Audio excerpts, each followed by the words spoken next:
Bonjour à tous et à toutes, je profite du beau temps que nous avons aujourd'hui en Normandie pour faire ma vidéo dehors sur la table de salon qui est devant mon atelier. Donc j'ai décidé de vous présenter aujourd'hui le Stamparatus que j'ai montré hier en atelier avec des copines démo. Donc le Stamparatus est un outil qui est vraiment très sympa que vous retrouvez à la page 207 du catalogue Stampin' Up, qui va vous permettre de positionner exactement des tampons et de toujours bien réussir vos tamponnages.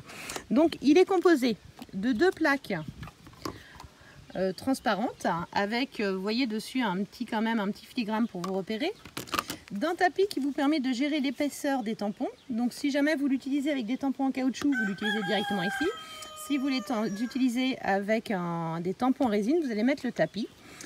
La base, pareil, qui est graduée en centimètres et en cote américaine, ainsi que deux aimants sur lesquels j'ai mis des masking tape pour pouvoir les attraper plus facile. Petit point sur les aimants. Les aimants, ça se colle. Et comme ils sont très très forts, ici pour les enlever, le seul moyen c'est de les pousser un petit peu en biais comme ça, vous voyez. Mais c'est vraiment pas facile. Donc il faut vraiment y aller doucement. Et surtout sur votre zone de travail, vous les laissez bien à une extrémité à une autre parce qu'ils s'attirent sinon. Donc aujourd'hui je vais vous apprendre à faire cette carte. Et après je vous donnerai une petite astuce avec des perfos et des tampons. Donc cette carte, je répète deux fois le même motif. Et après je viens faire un autre motif. Donc comme là je vais utiliser ce set de tampons et qu'il est en résine, je vais commencer par mettre mon tapis pour venir caler mon papier. Je vais mettre mon papier qui va me servir pour mon tamponnage. Donc je le positionne là où je le souhaite. Donc par exemple ici. Donc là je viens mettre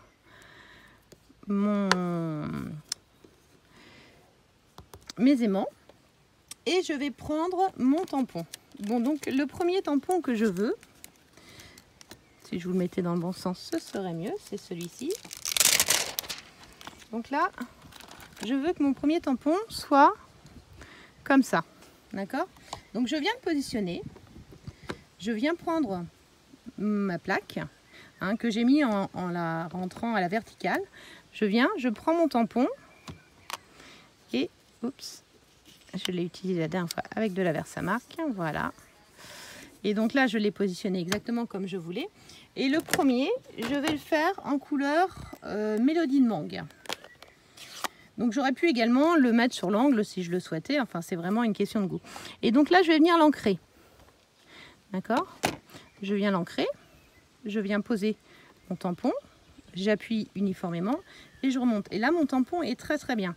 Je vais décaler mes aimants parce que ensuite, je vais le décaler de 2 crans. Vous voyez, 1, 2 vides et je viens de mettre sur le troisième.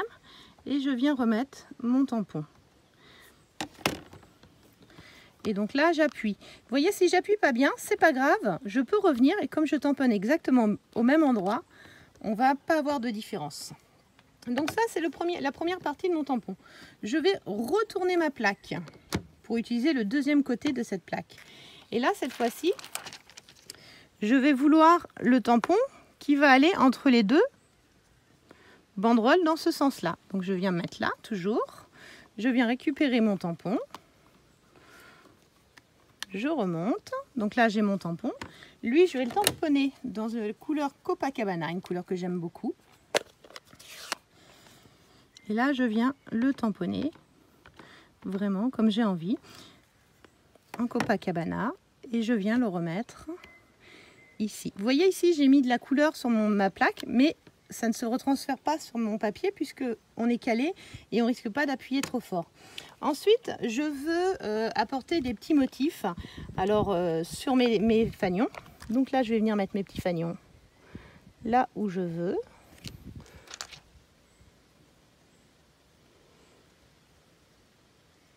Il a décidé de me coller au doigt.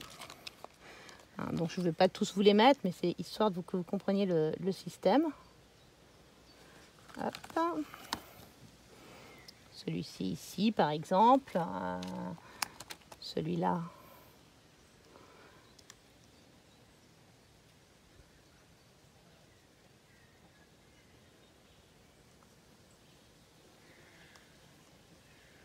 Celui-là, là. Non, lui, je vais le mettre là au milieu, comme ça sera plus équilibré.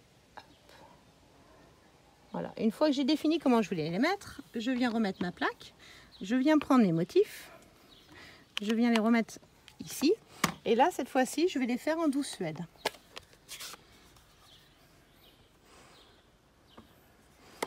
Hop. Et là, je vais venir tamponner exactement là où je les avais mis. Et donc, ça va être très bien. Mais imaginons que c'est une série que j'ai à faire. Donc, on peut très bien imaginer que ce soit une série que j'avais à faire. Donc, dans ces cas-là, je vais enlever mes deux aimants. Je vais enlever ma feuille. Je vais la remplacer par une autre feuille. Hop. Hop. Je vais commencer par celui qui est mis là. Donc, c'est macaron à la menthe.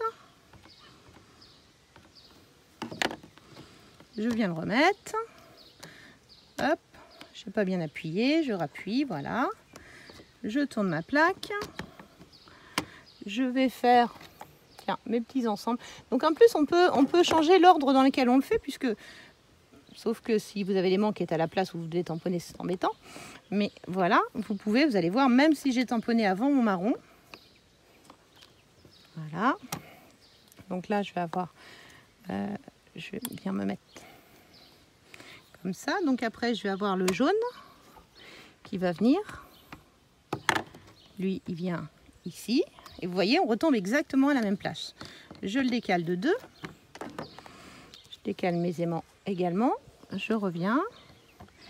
Et donc, si vous avez une grosse série à faire, vous allez pouvoir faire votre série rapidement et simplement.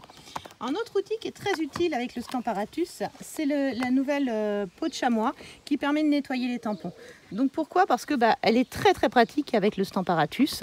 Donc là, je vais pouvoir venir nettoyer directement sur la plaque. Vous voyez, ça se nettoie à l'eau simplement, sous le robinet. Et là, je vais pouvoir nettoyer toutes mes plaques, comme ça. Et pouvoir ranger tout de suite mes tampons sans avoir à trop m'embêter.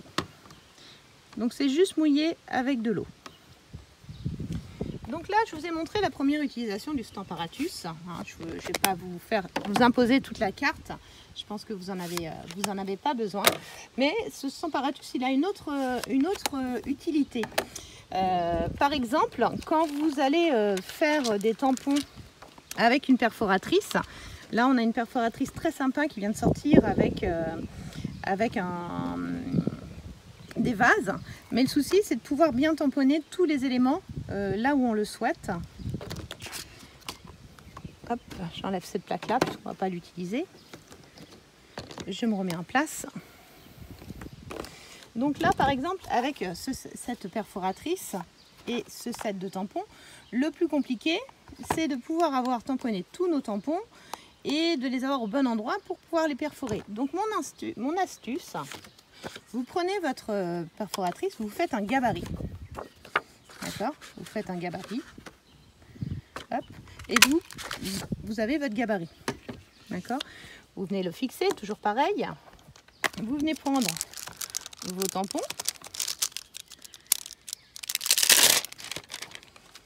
Vous venez les mettre aux endroits où vous le souhaitez. Donc celui-ci, je veux qu'il soit là. Celui-là, ici.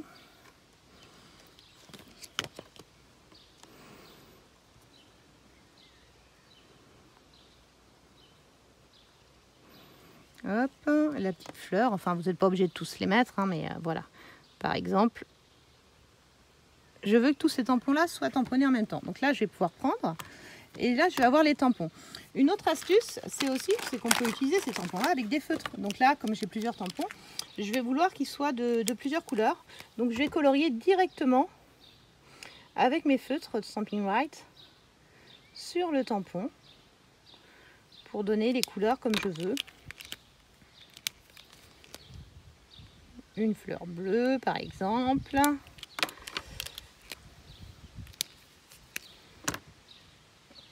La fleur, le pot de fleurs, hop, et le deuxième. Donc ça permet de faire par exemple des tampons multicolores sans trop s'embêter. J'aurais pu aussi les ancrer en une seule couleur pour que ce soit plus simple, mais comme ça vous voyez qu'on peut, jouer la différence de couleur. Et donc dans ces cas-là, je n'ai plus après qu'à venir positionner mes tampons sur mon papier, comme ça. Et là, je vais avoir mes tampons exactement comme j'ai envie. Ah oui, celui-ci, il fallait le colorier en entier. Je pensais que c'était juste le contour. Donc celui-ci, il fallait le colorier en entier. Donc on va le colorier en entier. Hein. Puis on va recommencer. Hop. Et voilà. Et donc là, je vais pouvoir, avec ma perforatrice, découper exactement mes découpes que j'avais faites. Et là, j'ai mes tampons qui sont exacts. Voilà la petite astuce. Bah écoutez, j'espère que ça vous a plu. N'hésitez pas à me rendre visite sur mon blog, créersoi-même.fr, à venir sur ma boutique en ligne. Hein, le lien est sur mon blog, ou à me contacter si besoin. Vous avez mes coordonnées dans l'intitulé de cette vidéo. Merci.